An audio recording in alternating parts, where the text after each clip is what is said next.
Recession. The word is everywhere, like a drumbeat of doom. It's on the headlines, whispered in every boardroom, and haunting every paycheck. And for most people, it's fear, it's loss, it's uncertainty. But let me let you in on something that the rich only knows. Something they've been quietly mastering for decades. Recessions aren't just a period of fear and chaos. They are also periods of opportunities. Buckle up, because today I'm going to show you how to think like a millionaire and make moves so you can turn this recession into the ultimate wealth building opportunity.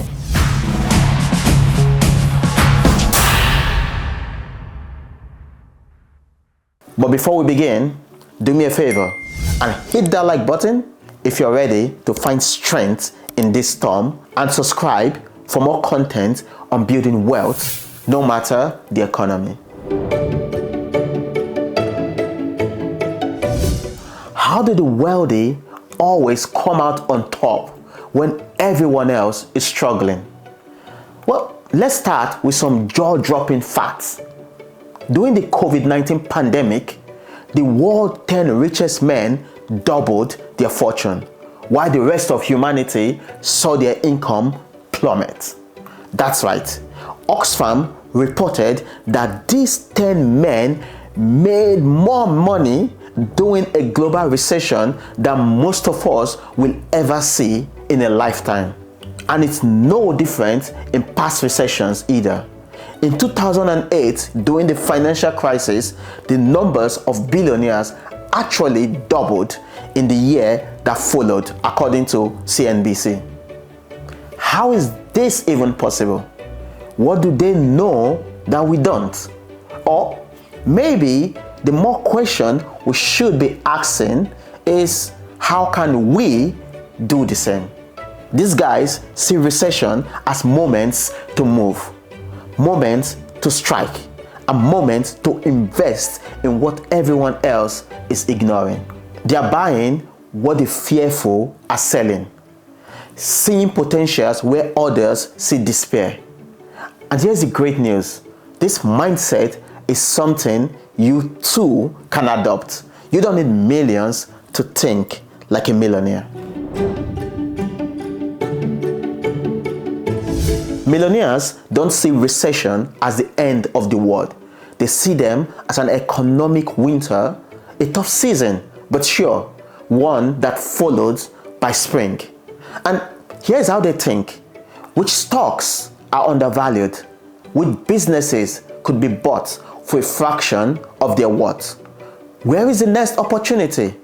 And by asking these questions, they're already ahead. They're already seeing opportunities in the shadow. Opportunities to buy low and sell high. Opportunities to reposition their portfolios. Opportunities to come out ahead even when the economy rebounds. These guys are not greedy, they are strategists. By focusing on where the money will be when the storm clears, they are thinking long term. Fear doesn't drive them, it's the vision that fuels their choices. And that's something anyone, including you and I, can practice. We can start practicing it right now. Quickly, let's play a quick game. If you could buy anything at a recession price, what would it be? Comment below. Let's see who can spot the best deal. The year 2008 will forever be etched in the memory of those who lived through it. The world watched in disbelief as the global financial system teetered on the brink of collapse. It began with a housing bubble fueled by subprime mortgages and lax lending standards. When the bubble burst, the consequences were swift and devastating. Foreclosure skyrocketed, and the value of mortgage-backed securities evaporated. Credit market froze, businesses struggled, and the global economy spiraled downward. And as the crisis deepened, the government and central bank were faced with unprecedented challenge. The global financial system was on the verge of collapse. The US Federal Reserve unleashed extraordinary measures. These measures, known as quantitative easing, involve injecting trillions and trillions into the banking system. The goal was to provide liquidity and to lower interest rates. These actions were not without controversies, as they tend to increase inflation, but despite the risk, the Fed's action prevented a complete financial meltdown. So, what was the implication of this? Simple. When borrowing is cheap, people start buying, and this drives up asset prices. The wealthy know this, so they buy assets at bargain prices, and then they wait for the Fed to kick in, and then they watch their wealth grow. This doesn't happen by accident. It's all about timing and understanding market cycles. And this wasn't just exclusive to the 2008 financial crisis. Just over a decade after that, the world was faced with a new crisis, the COVID-19 pandemic, spreading rapidly through the globe, causing devastating health and economic crisis along its wake. Lockdowns and travel restrictions halted every economic activity. Businesses closed, supply chains were disrupted, and millions lost their jobs.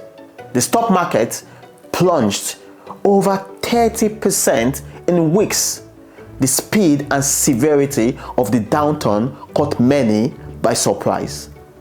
Faced with an economic crisis once again, the US Reserve and central bank all around the world stepped in to provide support and stability.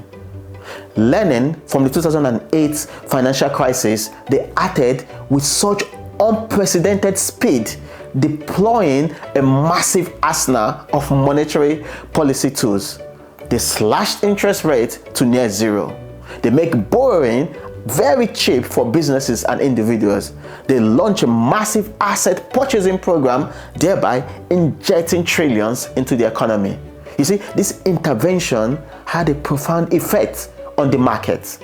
The stock market rebounded back with astonishing speed, all while most people were afraid to make a move.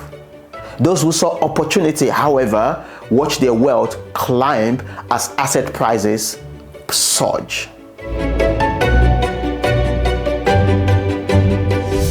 A key takeaway from both the 2008 financial crisis and the COVID-19 pandemic is that markets can recover quickly, even in the face of significant economic challenges.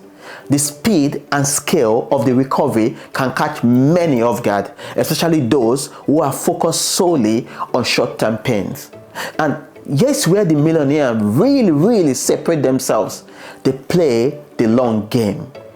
Trying to time every peak and valley is nearly impossible, even for the pros.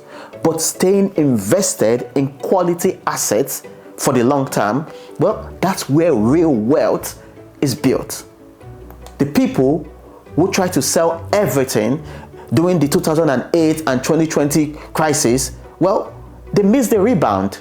For those who stayed the course, however, they were rewarded with significant gains as the market rebounded. And guys, this is where true fortunes are made. During a recession, emotions run high, and it's easy to make rash decisions based on fear. But successful investors know that recessions are temporary, and they use this time to buy assets at a discount. So you're probably thinking, how can I do this as well? Well, I've got good news for you. Well, let's break it down. Number one, dollar cost averaging. You see, this is a steady and smart play. By investing a fixed amount consistently, you end up buying even more shares when prices are low and fewer when they are high. It's a way to remove the guesswork and make sure you are in the game even in the darkest day.